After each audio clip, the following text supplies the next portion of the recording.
ما هي كوسة، هي ماشية بالكوسة. كل المصالح الحكومية في البلد ماشية بالكوسة. تعالوا معايا احكي لكم حكايتي مع الكوسة. من كام يوم كده كنت في مصلحة حكومية بخلص ورق.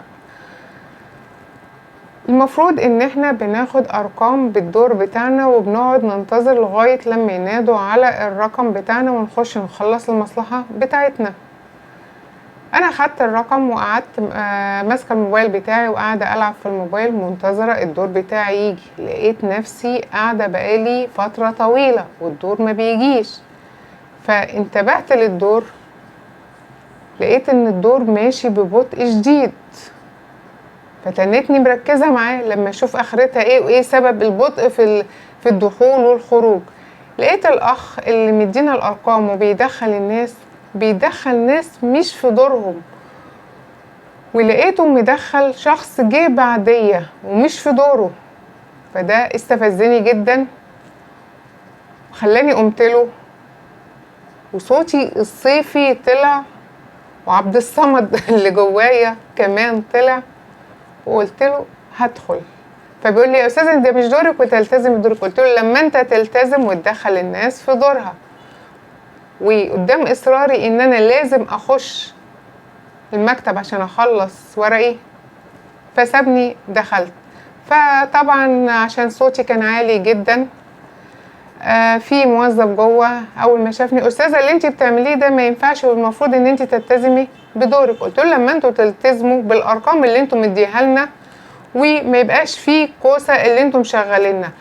قال لي يا استاذه مفيش كوسه واحنا المفروض كلنا نلتزم بالدور. قلت له اوكي، عايز نلتزم بالدور تخرج الشخص اللي دخل مش في دوره واللي جاي بعديه دوت عشان ما تمشوهاش بالكوسه ويبقى دوت العدل. وصوتي عالي اكتر وانا كنت عايزه اسمع صوتي للمدير. ففي موظف قاعد على المكتب اما لقى صوتي عالي جدا ومصر على كلامي فحب يخلص موضوعي او بمعنى اصح يخلص مني. قال لي استاذه اتفضلي هنا وانا هخلص لك ورقك. وبالفعل قعدت على المكتب. ابتدت بقى ايه تلاكيك. طب صفتك ايه يا استاذه؟ طب يا ترى في معاكي فيزا عشان الدفع بالفيزا؟ طب يا استاذه اوراقك فين؟ عايز يشوف لي اي ثاره في الورق على اساس ان هو يمشيني من قدامه من غير ما اخلص مصلحتي. الحمد لله ما قدرش، لان انا كان الورق كله تمام وجاهز وكان في فلوس في الفيزا علشان ان انا ادفع الرسوم. وبالفعل خلصت مصلحتي، وهم واضح كده ان هم كانوا عايزين يخلصوا مني باي شكل كان علشان الناس اللي بره ما ينتبهوش للي انا عملته وعلشان الناس اللي بره ما يعملوش زيي ويخشوا من غير الدور بتاعهم. والله انا مش عارفه اقول ايه. مفيش اي نظام في اي حاجه ولا في اي مصلحه حكوميه.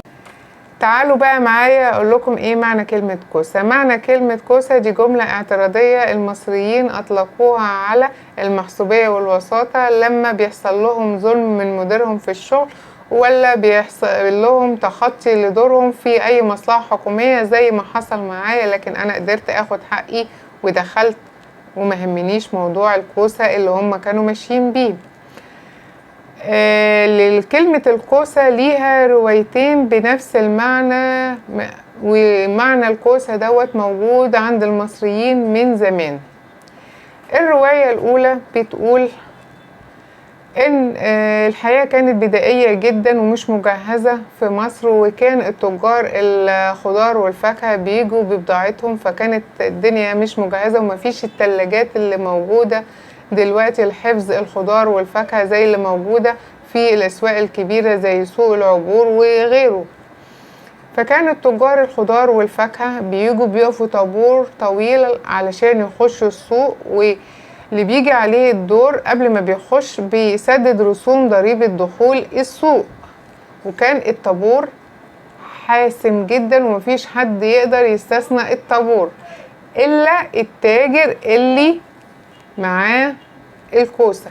ده كان أول ما بينادي ويقول كوسة ده بيستثنى من الطابور وبيدخل السوق بعد ما بيسدد رسوم ضريبة دخول السوق. ده ليه؟ عشان معروف عن نبات الكوسة انه بيفسد بسرعة زي ما قلنا، وان هو مجرد ما بيتعرض للشمس ولا للهواء الشديد فبالتالي بيفسد بسرعة. فعشان بيخافوا ان نبات الكوسة ده يفسد بسرعة فبالتالي بيدخلوه بعد سداد رسم ضريبة دخول السوق. ده الوحيد اللي بيستثنى. دي الرواية الأولى. الرواية التانية كانت في عصر الفاطميين والمماليك. كان يقال ان ابواب المدينة بتقفل بالليل وما بتفتحش الا الصبح، وكان تجار الفاكهة والخضار لما بييجوا بالليل كانش حد يقدر يدخل المدينة بالليل، وكانوا بينتظروا الصبح لغاية لما تفتح ابواب المدينة. لكن التاجر اللي معاه نبات الكوسة كان لو جه بالليل بينادي ويقول كوسة. ده الوحيد اللي كان بيستثنى وبيتم دخوله للمدينة، بيتم فتح أبواب المدينة ليه وبيدخلوه عشان حفاظا على نبات الكوسة من الفساد. من هنا جت كلمة كوسة. والروايتين زي ما احنا قلنا بمعنى واحد، ما هي كل حاجة ماشية بالكوسة. يا ريت نحاول نحارب موضوع الكوسة دوت، ما نخلوش يتحكم فينا زي ما انا عملت كده في الموقف اللي حصل معايا.